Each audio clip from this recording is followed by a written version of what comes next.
뉴스 속 경제 이슈는 더 쉽고 깊게, 최신 고용 동향은 더 빠르게 전해드리는 고용브리핑 365 시간입니다. 오늘도 이재동 기자와 함께하겠습니다. 안녕하세요. 안녕하세요. 오늘은 어떤 이슈 준비하셨나요? 네, 오늘은 많은 직장인들이 한 달에 한 번 기쁜 날이 있잖아요. 바로 그쵸. 월급 받는 날입니다. 그렇죠. 오늘 바로 이 월급에 대해서 한번 제가 짚어보려고 하는데요. 앵커님은 월급 볼 때마다 어떤 생각이 드시나요? 저 월급 받을 때마다요. 네네. 가슴이 답답해지기도 하고, 좋았다가 너무 순식간에 또 사라지잖아요. 맞습니다. 스쳐간다고 하니까 금방 또 허무해지기도 하고요. 맞습니다. 뭐 방금 말씀처럼 사실 월급 좀 많았으면 좋겠다, 돈 좀 많이 벌었으면 그쵸. 좋겠다, 이런 마음 모든 직장인들의 마음일 겁니다. 그런데요, 생각해 본 적이 있으신가요? 연봉이 올라서 소득이 늘어나면 지금보다 얼마나 더 행복해질까요? 돈을 많이 벌면 행복해지겠지만 일정 소득이 넘어가면 오히려 행복도가 감소한다는 연구 결과가 나왔습니다. 뭐 이게 이해가 안 된다 이런 분들 많으실 텐데 한번 오늘 이슈픽에서 짚어보겠습니다. 이재동 기자는 그 말이 이해가 가나요? 저도 아직까지는 뭐 잘 그러니까 이해가 일단 안 좀 갑니다. 많이 좀 벌어봐야 저희가 좀 체감을 할 수 있는 주제인 것 같아요. 그러니까요. 뭐 그런 생각 우리나라에서 얼마나 많은 사람들이 사실 할 수 있나, 네. 이런 생각도 많이들 하실 것 같은데, 뭔가 이해가 되면서도 이해가 되지 않는 소득과 행복의 상관관계에 대해서요, 한국보건사회연구원에서 연구소를 내놓은 겁니다. 2020년 한국인의 행복과 삶의 질 실태 조사를 토대로 나온 결과인데, 해당 조사는 전국 5,050가구를 조사를 했습니다. 개인의 근로소득과 근로시간에 관한 구체적인 정보를 담고 있는데, 연구진은 이 자료에서 근로소득이 있는 표본을 추려서 이번에 근로소득이 행복에 미치는 영향을 분석을 한 겁니다. 조사의 신뢰성을 그만큼 높였다라는 건데, 그럼 그 결과가 어떤 건지 지금부터 하나하나씩 좀 짚어보겠습니다. 네, 일단 가장 눈여겨볼 지점은요, 네. 이게 어느 정도의 소득을 넘어서면 더 많이 돈을 벌어도 행복 증가를 견인하지 못했다는 겁니다. 특히 소득이 늘어나도 과도하게 일해야 한다면 행복감이 더 높아지지 않는다는 겁니다. 이런 결과가 나온 소득 그 기준점이 있나요?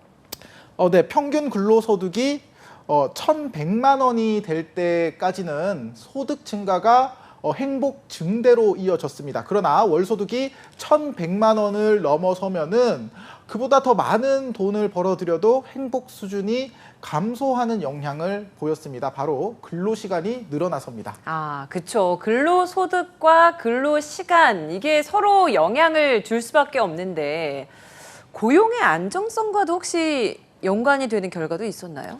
네, 이게 고용의 형태별로도요, 소득과 행복의 상관관계 이번 연구에서 한번 살펴봤다고 하는데요. 네. 개인 의지로 시간 조절이 어려운 임금 근로자와 탄력적으로 근로시간을 자유롭게 정할 수 있는 비임금 근로자로 나눠보면요. 네. 먼저 임금 근로자의 경우에 근로소득이 월 600만 원 수준일 때 최대로 행복하지만, 이 지점을 지나 더 많은 시간을 일해서 소득을 올리면 오히려 행복 수준은 감소했습니다. 그러면 비임금 근로자인 경우에는 자영업자를 보통 예를 들 수 있잖아요. 네, 맞습니다. 이런 분들은 어떤가요? 근로소득이요, 월 1,480만 원, 이 1,480만 원 수준일 때 행복감이 정점에 달했습니다. 역시나 소득이 늘어날수록 행복 수준은 올라갔는데, 차이점은 임금 근로자와 달리 근로시간 선택이 자유로운 비임금 근로자는 소득 수준이 좀 더 높아야 만족도가 컸습니다. 하지만 일정 근로시간을 넘으면 행복도가 감소하는 건 마찬가지였습니다. 사실 뭐 이게 생각처럼 쉽지는 않거든요. 평균 근로시간이 얼마나 돼야 적정한 걸까요? 뭐 일자리 종류와 무관하게 주당 평균 40시간 정도 일하는 사람들의 평균적인 행복감이 가장 높았습니다. 주당 평균 80시간 일하는 사람들의 행복감은 소득 수준과 무관하게 행복감이 가장 낮았는데요. 최근 주 4일제가 최고의 복지 혜택으로 떠오른 것도 이와 무관하지 않아 보입니다. 근데 이번 보고서에서도 그렇지만 실제로 저희 고용 브리핑을 통해서도 여러 번 전해드렸었는데, 이 많은 직장인들이 설문조사에서 사실 좀 비슷한 맥락으로 그러니까 복지, 삶의 질 이 부분에 좀 더 많은 비중을 두는 설문조사 결과 답을 하시는 것 같아요. 네, 맞습니다. 뭐 직장인들의 조기 퇴사 이후로 이제 가장 많이 꼽히는 게 낮은 연봉이었거든요. 그러면 연봉이 높은 회사에 다니는 직장인들은 더 오래 다녀야 하나, 그러니까요. 다닐까? 사실 꼭 그렇지는 않았습니다. 최근에는 적당히 벌더라도 삶의 가치를 더 추구하는 직장인들이 늘어나면서 이른바 워라밸을 최고의 가치로 꼽기 때문인데요. 한 취업 사이트 조사를 보면 MZ세대가 입사 1년도 안 돼서 짐을 싸서 회사를 떠나는 건 연봉보다 워라밸에 대한 불만족이 커서였습니다. 네. 혹시 이스털린의 역설이라고 아실까요? 처음 들어보는 표현인데요. 어떤 뜻인가요? 아무래도 이게 소득과 행복의 상관관계에 관한 연구는 국내외를 가리지 않고 계속돼 왔는데 결과는 오늘 전해드린 연구처럼 소득이 일정 수준에 이르러 기본적인 요구가 충족이 되면 행복도 정체되는 현상이 나타났습니다. 이를 경제학에서는 이스털린의 역설이라고 부릅니다.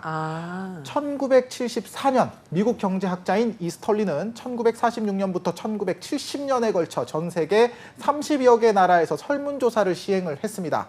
일정 시점이 지나면 돈을 아무리 더 벌어도 행복도가 높아지지 않는다는 결과를 도출해낸 겁니다. 소득의 크기가 행복의 크기를 결정한다는 전통 경제학의 기존 관점을 뒤집은 첫 연구로 꼽힙니다. 말씀해 주신 건 해외 사례이다 보니까 이 소득 증가와 행복에 대한 상관관계가 비단 우리나라만의 이야기는 아니라는 그런 이야기네요. 네, 그렇습니다. 2015년에 노벨 경제학상을 수상한 앵커 스티턴 프린스턴대 교수도 돈과 행복의 상관관계에 관한 연구 결과를 내놨습니다. 미국에서 45만 명을 대상으로 한 조사를 토대로 통계를 돌려봤더니 소득이 높아질수록 삶에 대한 만족도는 계속 높아지지만 행복감은 연봉 7만 5천 달러에서 멈춘다는 겁니다. 일정 수준을 채우고 나면 역시나 과도한 근로시간에 오히려 의욕이 저하되고 삶의 질도 떨어져서입니다. 네, 일자리 확보가 중요한 과제인데 일자리의 질과 안정성 모두가 필요하다라는 생각이 드네요. 네, 그렇습니다. 이게 뭐 안정적인 일자리를 통한 소득 확보가 중요한 정책 과제이긴 하지만요.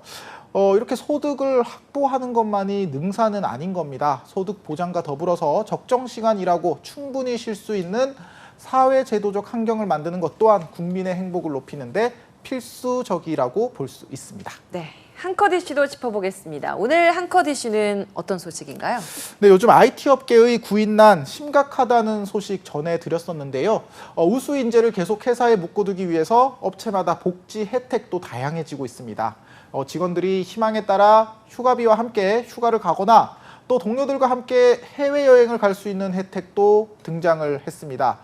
또 다른 기업은 최근 국내 첫 문을 연 레고랜드를 통째로 빌려서 직원과 가족들이 모두 즐길 수 있는 복지 프로그램을 진행해 화제가 되기도 했습니다. 와, 그러고 보니까 정말 IT 기업도 연봉이 높지만 최고 연봉을 받는 곳보다 MZ세대는 일정 금액 이상이면 사내 복지가 좀 더 좋은 쪽으로 많이 기울게 되는 것 같네요.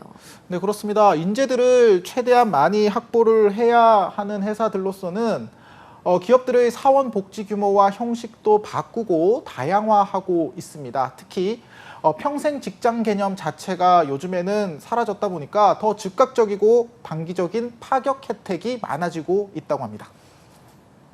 30년간 행복 가성비를 추적해온 한 경제학자는요. 할 일이 있고 사랑하는 사람이 있고 또 기대할 것이 있는 상태를 행복으로 정의했습니다. 여러분은 지금 행복을 느끼고 계신가요? 오늘도 이재동 기자와 함께했습니다. 고맙습니다. 고맙습니다.